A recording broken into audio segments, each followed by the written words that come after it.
আজকে সকাল থেকেই বড্ড গরম পকোড়া খেতে ইচ্ছে করছিল, তো বলেই সারা চলে এলাম মায়া চাইনিজ রেস্টুরেন্টে। So hey everyone, welcome to my another blog. তো অনেক দিন পর টাইম বের করে আমাকে আজকে ওনার নিয়ে আসার সময় হয়েছে একটু ফাস্টফুড খাওয়ানোর জন্য। ফাস্টফুড খেলে নাকি মোটা হয়ে যাব, তো ফাস্টফুড খেলে মোটা যখন হবই তো খেয়েই মোটা হই, না খেয়ে কেন মোটা হবো? আমি তো এখন দিনের পর দিন জল খেলেও মোটা হয়ে যাচ্ছি।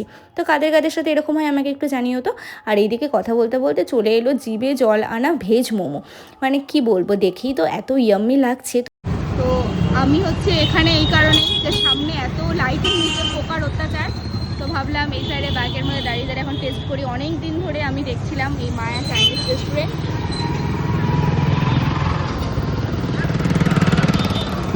তো রাস্তার ওই পাশে রেস্টুরেন্ট, আমি খাওয়ার নিয়ে চলে এসেছি। চিন্তা নেই, প্লেট নিয়ে পালাবো না একদমই। এখন আমি খেয়ে বলবো।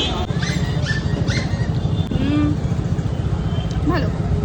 আমরা এখানে চিকেন মোমো ট্রাই করতে এসেছিলাম, কিন্তু ব্যাড লাক, রাত বাজে 8:30 আর আমার বরের তো টাইম হয় না, তো সেই কারণে ভেজ মোমো ট্রাই করা হচ্ছে। তো ভালো মোটামুটি।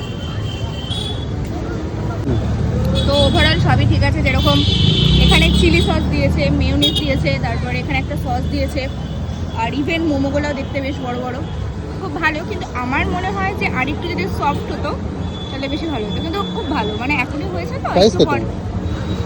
এটা আমি নিয়েছি 50 রুপিস নিয়েছি, আর পিস আছে হচ্ছে 1 3 3 6 piece 50 rupees. Veg steam momo. মোমোর অনেকগুলো কোয়ালিটি আছে, যেটাতে আমি পরে অ্যাড করবো, ওই মেনু কার্ড তখন দেখাবো, এখন আমি অ্যাড করবো। তো দেখা হচ্ছে অন্য কোনো ব্লগে। টাটা।